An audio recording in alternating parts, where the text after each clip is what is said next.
48% of the Muslim in the United States of America believe that there are Muslim first, there are American second.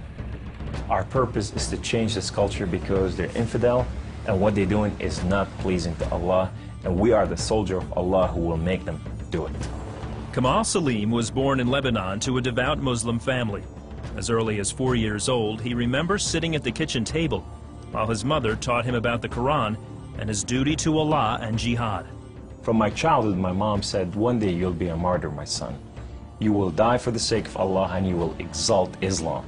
She said, if you kill a Jew, my son, your hand will light up before the throne of Allah, and the host of heaven will celebrate what you have done. Kamal was 7 when his parents sent him to Muslim training camps to learn to use weapons and engage and kill the enemy. The boys were also taught another, more subtle form of warfare. We were training for what's called culture jihad, which is shifting cultures.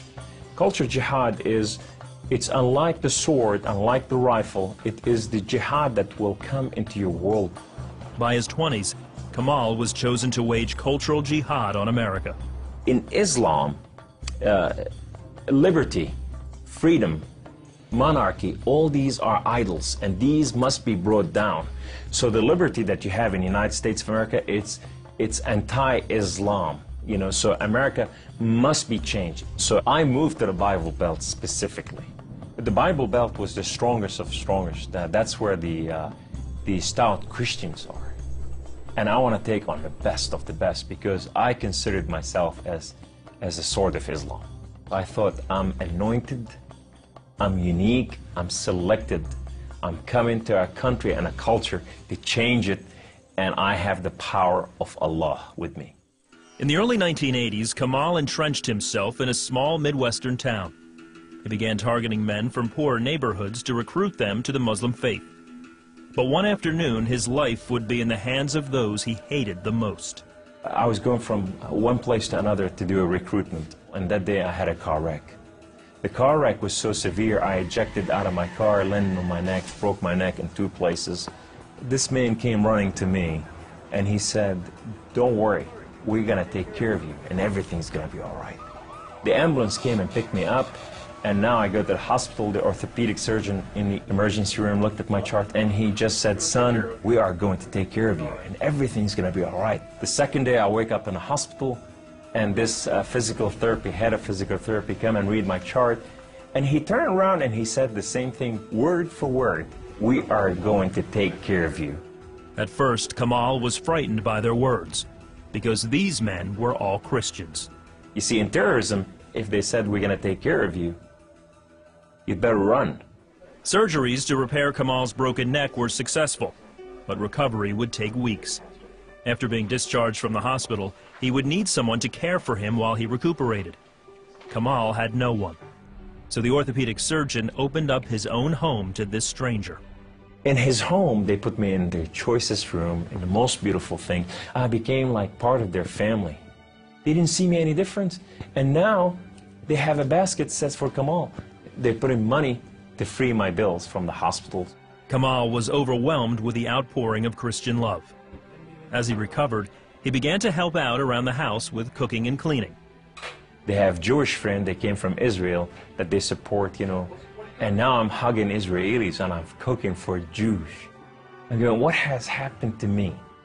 When Kamal was able to take care of himself and return to his apartment, the doctor had another surprise for him. He said, this is the keys to the house, and here's an extra key, this is your new car. We just want to bless you. You can come anytime you want. So I go to my home, and I go to my cold place that I haven't been there in months, and the dust is this thick. And I just gotta settle this issue with my God to know that if it's real or not. So I walk inside, I shut the door, I go right in the eastern window, and I fall on my knees, and I put my hands to the heavens, and I cry up to my God. Allah, Allah, my Lord and my King, why have you done such a thing to me? I'm okay with the car wreck.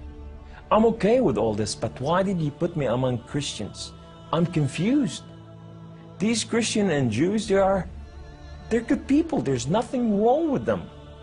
They don't want to kill us. They're not the same thing that I learned about them.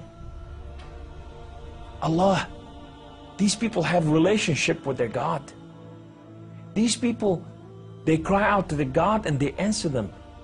I want to hear your voice. I want to hear you love me. If you're real, speak to me. I want to hear your voice. Guess what Allah said that day? Absolutely nothing. Kamal felt that because he questioned his faith, the honorable thing to do was to end his own life. So I went to reach out my guns and put it in the right place and clock out. I heard the voice. The voice knew me by name. He said, Kamal, Kamal, Kamal, why don't you call on God of Father Abraham and Isaac and Jacob? And now I fell on my knees and I put my hands to the heavens immediately as I heard the voice, and I cried out with every fiber within me, God of Father Abraham, if you are real, would you speak to me? God of Father Abraham, if you are real, I want to know you. Well, God of Father Abraham came to the room, and he filled the room with his glory, and his name was Yahweh. The Lord is one. In his hand, he has holes in his hand. He has holes in his feet. His name is Jesus. I said to him, who are you, my Lord? Who are you? He said, I am that I am. I said, I'm a simple man with a simple mind. What is that supposed to mean? He said, I am the Alpha.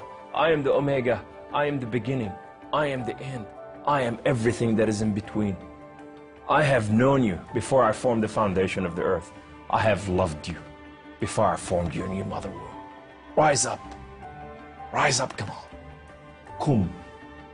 You are my warrior. You are not their warrior. And I said to him, I said, my Lord, I will live and die for you. He said, do not die for me. I died for you that you may live. That day, instead of taking his life, Kamal gave it to Jesus. He now has a new mission and travels the country challenging Muslims to question their allegiance to Allah. My heart desire is to reach out for my brothers and sisters, the Muslim out there, 1.5 billion Muslim, that they are living out there and they have not tasted freedom, and that freedom in God. It's been over 20 years since Kamal left the Islamic faith, and even threats of violence and death cannot stop him from sharing his story. He is real.